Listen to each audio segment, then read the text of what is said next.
Hello everyone, good morning. আজ ভোর ভোর বেরিয়ে যাচ্ছি দারুণ একটা জায়গায় পিকনিক যাব বলে। পিকনিক স্পটটা ছিল আমাদের বাড়ি থেকে বেশ অনেকটাই দূরে। এটা একদমই একটা নতুন জায়গা আমাদের জন্য। জায়গাটা ছিল হাড়োয়া। তাই প্রথমেই আমরা ক্যাব ধরে চলে যাচ্ছিলাম শিয়ালদায়। আর শিয়ালদা থেকে সবাই মিলে একটা বড় গাড়িতে করে একসাথে যাওয়া হবে। এইটা একটা ডিসেম্বরের ব্লগ, আর তখন এতটাই ঠান্ডা ছিল কি দেখুন, সূর্যও কিন্তু ঠিকভাবে উঠতে পারেনি। তখন ঘড়িতে প্রায় 7:30 পৌনে 8টা মতো বাজে। পিকনিকটা আজকে হচ্ছিল জলছবি ইকো রিসর্টে। আর এই জায়গাটা নর্থ 24 পরগনা হাড়োয়ায় অবস্থিত। আমাদের সবার জন্যই এই জায়গাটা একেবারেই নতুন ছিল। আর আমি ছিলাম প্রচণ্ড এক্সাইটেড। এই আউটস্কার্টসের জায়গাগুলো বেড়াতে যেতে আমার সব থেকে বেশি ভালো লাগে। আর যাওয়ার পথে আমরা দেখতে পেয়েছিলাম সর্ষে ক্ষেত। দেখতে দারুণ লাগছিল। আর এই দেখুন, চলে এসেছি আমরা জলছবি রিসর্টে। এইখানে নেমে তো আমরা সবাই ঠান্ডায় কেঁপে যাচ্ছিলাম, কারণ এইখানে ছিল প্রচণ্ড ঠান্ডা হাওয়া। কারণ এই গোটা জায়গাটাই ছিল একটা বড় ভেড়ির পাশে। আর সেই ভেড়ির হাওয়াটাই বয়ে আসছিল আর ভীষণ ঠান্ডা লাগছিল। জায়গাটা কিন্তু বেশ অনেকটাই দূরে ছিল। আমাদের প্রায় 2-2.5 ঘন্টা মতো লেগেছিল এখানে পৌঁছতে। আর পৌঁছে আমরা দেখলাম এখানে ব্রেকফাস্ট অলরেডি শুরু হয়ে গিয়েছে। একটু কিছু টুকটাক ব্রেকফাস্ট করেই আমি আর ভাই বেরিয়ে পড়েছিলাম গোটা জায়গাটাকে ঘুরে দেখবো বলে। এত সুন্দর লাগছিল জায়গাটা, কিন্তু হাড় হিম করা ঠান্ডাও কিন্তু ছিল। এইটা ছিল একটা অফিস পিকনিক, মানে কর্পোরেট পিকনিক। তাই জন্য এই গোটা জায়গাটাকে দারুণ সুন্দরভাবে কিন্তু ওনারা সাজিয়েছিলেন। আর বেশ কয়েকটা অ্যাক্টিভিটিও ওনারা রেখেছিলেন। আর এই বোট রাইডিংও ছিল তার মধ্যে একটা। সবাই সবার ফ্যামিলি নিয়ে এসে এনজয় করছিলেন, তবে বোট রাইডটা আমরা শেষ পর্যন্ত করতে পারিনি, এত ঠান্ডার জন্য আর খানিকটা ভিড়ের জন্য। এই গোটা জায়গাটা সবুজে মোড়া ছিল। আর এত ভালো লাগছিল এই গোটা জায়গাটা দিয়ে হেঁটে বেড়াতে। আমরা বেশ অনেকটা সময় এখানে কাটিয়েছিলাম। তবে জায়গায় জায়গায় বেশ সুন্দরভাবে এরকম শেড দেওয়া ডেক করা ছিল, যেখানে বসতে বেশ ভালো লাগছিল। আর এইখানে হাওয়াটাও একটু খানিকটা কম ছিল। তাই আমরা খুঁজছিলাম যদি কোনো ডেক পাওয়া যায়। ফাইনালি বোধহয় ভাই এইটা খুঁজে পেয়েছে।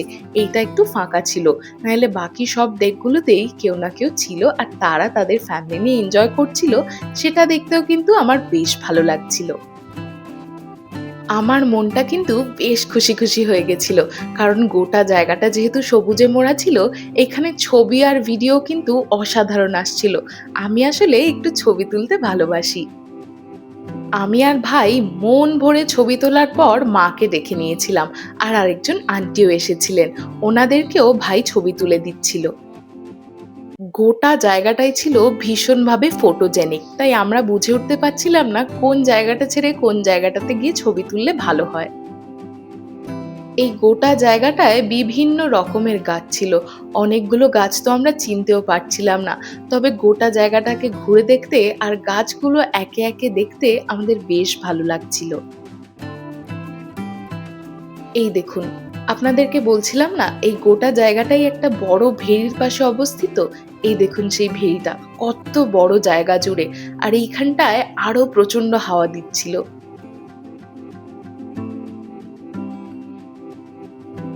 ঠান্ডা হাওয়া লাগলেও এই জায়গাটা দাঁড়িয়ে থাকতে আমার বেশ ভালো লাগছিল।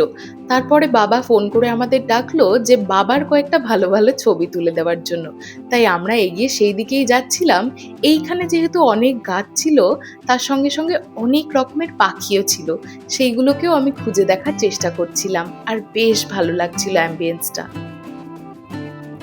এই যে ভাই এখানে বাবার কয়েকটা ছবি তুলে দিল।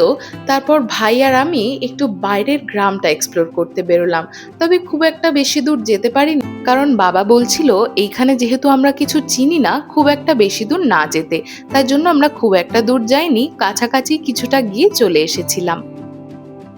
তবে এই বাইরের জায়গাটাও কিন্তু ভীষণ সুন্দর ছিল। এই গ্রামের পরিবেশ আমার চিরকালই ভীষণ ভীষণ ভালো লাগে। এরপর বাবা আমাদের ফোন করে ডাকলো আর বলল ভেতরে আসতে, কারণ ভেতরে হচ্ছিল দারুণ গান বাজনা আর ডান্স। এইখানে আমার বাবা আর আরেকজন আন্টি ডান্স করছিল, দেখতে ভীষণ ভালো লাগছিল আর সবাই ভীষণভাবে এনজয় করছিল। এনারা সবাই কিন্তু আমার বাবার অফিস কলিগ। আর যারা আপনারা আমার ভ্লগ দেখেছেন, আপনারা সবাই জানেন ডিসেম্বর 2025-এ আমার বাবা রিটায়ার করেছে। তাই এইটাই ছিল আমাদের লাস্ট পিকনিক। আপনাদের বলছিলাম না বেশ কিছু অ্যাক্টিভিটিসও এখানে রাখা হয়েছে। তার মধ্যে একটা ছিল এই ফটো সেশন। ফটো সেশন করেই ওনারা সঙ্গে সঙ্গে এটাকে প্রিন্ট করে একটা ফ্রেমে বাঁধিয়ে দিচ্ছিলেন। আমরা সবাই একে একে ফ্যামিলির সঙ্গে আর বাবা নিজের কলিগসদের সঙ্গে ছবি তুলেছিলাম। আর এইখানে সেইটার জন্যই অপেক্ষা করছিলাম যে কখন আমাদের ছবিটা দেওয়া হবে। তবে ওনারা জানালেন যে এইটা করতে বেশ কিছুক্ষণ সময় লাগবে, তাই আমরা লাঞ্চ করে এসে এগুলো কালেক্ট করে নিতে পারি। লাঞ্চ তো শুরুই হয়ে গিয়েছিল। লাঞ্চে এখানে ছিল কড়াইশুঁটির কচুরি, চানা মশালা, ফিশ ফ্রাই, রাইস, শুক্তো, ঝুরঝুরে আলু ভাজা, ভেজ ডাল, পমফ্রেটের ঝাল, আর ওইদিকে ছিল পনির। তারপর ছিল পোলাও, মাটন, আর একদম শেষ পাতে ছিল চাটনি, পাঁপড়, রসগোল্লা, গাজরের হালুয়া, আইসক্রিম আর পান। খাওয়া দাওয়া করেই আমি চলে এসেছিলাম ফটো ফ্রেমের এই স্টলটাতে। আর এসে দেখলাম যে আঙ্কেল অলরেডি দাঁড়িয়ে আছেন আমাদের ছবিগুলো কালেক্ট করার জন্য। দুটো অলরেডি ইতিমধ্যে উনি পেয়েও গিয়েছিলেন। আর এই দেখুন কি সুন্দর ফ্রেমে করে ওনারা ছবিগুলো বাঁধিয়ে দিচ্ছিলেন। বেশ সুন্দর লাগছিল জিনিসটা দেখতে। আর সব থেকে বড়, এটা একটা বড় স্মৃতি। আর এইখানে অ্যানাউন্স করা হচ্ছিল নিডি পিপলদের জন্য কিছু শীতের জিনিস ডোনেট করা হবে। আর বাইরে থেকে বেশ কয়েকজন চলেও এসেছিলেন আর সেইগুলোই এখানে দেওয়া হচ্ছিল। আজকের মতন পিকনিক এইখানেই শেষ। ওই যে রিসর্টটা দেখা যাচ্ছে, দূর থেকেও রিসর্টটা কিন্তু বেশ সুন্দর দেখতে লাগছিল। গাড়িতে উঠে রিসর্টটাকে টাটা করে সর্ষে ক্ষেত আবারও দেখতে দেখতে আমরা চলে যাচ্ছিলাম বাড়ির দিকে। আমরা নিউ টাউনে বাবাদের অফিসের সামনে থেকেই পাস করছিলাম, তাই ঠিক করা হলো যে নেমে একটুখানি অফিসটাকেও ঘুরে দেখা হবে। আমার বাবার তো ডিসেম্বর মাসেই রিটায়ারমেন্ট হয়ে গিয়েছিল।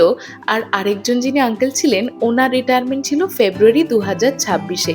তাই উনিও চাইছিলেন শেষবারের মতন ফ্যামিলিকে একবার ওনার অফিসটা ঘুরিয়ে দেখাতে।